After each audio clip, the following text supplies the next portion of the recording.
The wind came first, not loud, just enough to warn her. Akati slid through the pine needles like a breath held too long, brushed the loose fabric of her dress, and pressed cold fingers against the curve of her swollen belly. 8 months heavy. 8 months carrying more than a child. The sky above the mountains was the color of old iron, and the trees stood like witnesses who had learned not to speak. She stopped moving. One hand rested on her belly. The other tightened around the hatchet she'd stolen from a burned-out trading post 3 valleys back. The log she'd been dragging lay half-stacked behind her, wet, dark with sap, scraped raw by her shaking hands. Fallen timber, broken things. That was all she had to build with now. Something was wrong. Not the wind, the silence behind it, and birds. No insects. Even the creek downhill had gone quiet, as if the mountain itself was listening. She had learned that silence once meant death. She lowered herself carefully, knees aching, breath shallow, and pressed her palm against the earth. The baby shifted inside her, slow, heavy, like it was turning toward the same danger she felt. She closed her eyes, counting heartbeats. One for the child, one for herself, one for the man she had buried beneath a cedar tree months ago, wrapped in a blanket that smelled like smoke and blood. The past did not stay buried on the frontier. She rose again and kept building. The shelter was nothing more than a lean-to wedge between 2 boulders, roofed with bark and pine boughs, sealed with mud she'd mixed barefoot in the freezing creek. Her fingers were cracked, bleeding. Her wrists trembled each time she lifted a log heavier than she was meant to carry. But she carried them anyway, because there was nowhere left to run. The world she had come from no longer existed, if it ever truly had. The war had ended back east, they said, but the edges of it had spread like rot. Towns burned for rumors. Women were weighed by their usefulness. A pregnant woman alone was not a person. She was a burden. Or worse, something to be taken. She had been taken once. The memory came uninvited. Rough hands, the smell of whiskey and wool, laughter muffled by gunfire outside the cabin. She shoved it down, the way she had learned to shove everything down. There was no room for breaking now. Not with winter crawling closer each night. A snowflake landed on her knuckle. Then another. She looked up. The storm was already forming by nightfall. The mountain was gone, swallowed by white. Snow packed against her shelter, the wind howling now, no longer pretending to be gentle. Inside the lean-to, she curled around herself, back against cold stone, arms wrapped around her belly. The fire she'd built flickered low, fed by damp wood that hissed like it wanted to die. Her teeth chattered. Not from cold alone. She wasn't sure she'd survive the night. That was when she heard it, a sound that didn't belong to the storm, but a footstep slow. Heavy. Deliberate. She froze. Her breath fogged the air.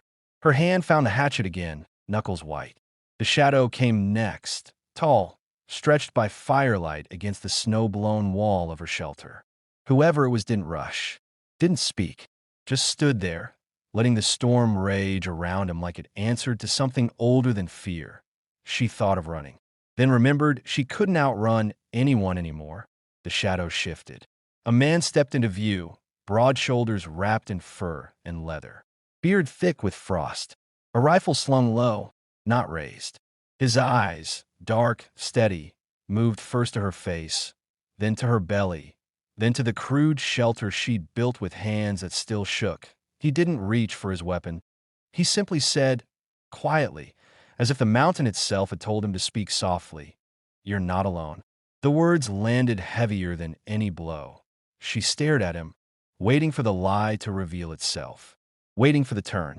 But he only removed his hat, snow tumbling from its brim, and set it aside like a man stepping into sacred ground.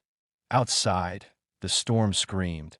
Inside, for the first time in months, the world paused. The mountain man did not ask her name. He knelt instead, adding wood to the fire with practiced hands, careful not to crowd her space. The flames grew stronger, steadier. Warmth crept back into her fingers. She hated herself for the relief. Trust was dangerous, but exhaustion was worse. He moved like someone who had learned to survive without witnesses. Every motion economical, every sound intentional. When he finally sat, it was with his back to the opening of the shelter, placing himself between her and the storm. Between her and everything else. Days passed. The storm buried the world. Snow sealed the shelter like a tomb, but the man, Elias, she eventually learned, kept them alive. He melted snow, snared rabbits, mended the roof when the wind tore at it. He spoke little. When he did, his words were simple, useful.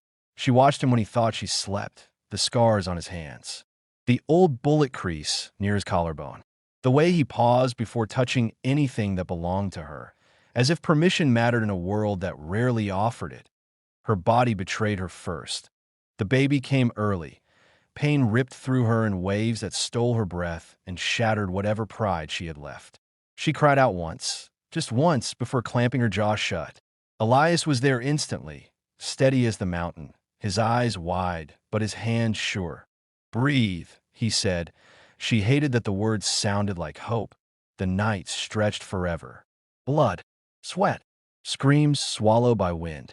At one point she thought she was dying, and then the cry came. Sharp, alive. Elias turned away when it was done, giving her privacy even then. She clutched the child to her chest, sobbing into the damp hair, the tiny fist curling against her skin like an anchor at a daughter. Morning came pale and quiet. They did not celebrate. There was no space for joy untouched by fear. Food ran low. Wolves circled closer each night. And then there were the men. They arrived with the thaw. 3 of them, armed. Watching from the tree line, Elias saw them first. He did not reach for his rifle. "They're tracking," he said. "Not hunting." Her past caught up in the shape of boots and eyes that measured worth in bullets. She recognized the way they looked at her shelter. At her. At the child. That night, Elias dug a grave. Not for her. For what would follow if he failed. The confrontation came fast. Gunfire cracked through the trees. Snow exploded. Elias moved like a man who had already lost everything once and refused to lose again. When it ended, 2 men lay still. One crawled away, bleeding, dragging the truth of what he'd seen back to the world beyond the mountain. Silence returned. Elias stood over the bodies, breathing hard. Blood soaked the snow. She understood then he wasn't her salvation. He was her last line of defense. They burned the shelter themselves, not from defeat, but from decision. Smoke rose into a clean blue sky as Elias carried the last of their supplies downhill. She followed, the child wrapped tight against her chest. Each step away from the mountain felt like tearing roots from the earth. The men would return. Always did that. The river crossing. Elias stopped. "This is where I turn back," he said. She looked at him, really looked, and saw the man he'd been before the mountain made him quiet. Someone who had loved. Someone who had failed. Someone who stayed anyway. She wanted to ask him to come. She didn't. Some debts couldn't be spoken. He placed his knife in her hand. Solid. Heavy. Real. For when the wind comes again. They stood there a long time. No words. Just the sound of water and the breathing of a child who would never remember the storm, but would live because of it. She crossed the river alone. Behind her, the mountains swallowed him once more.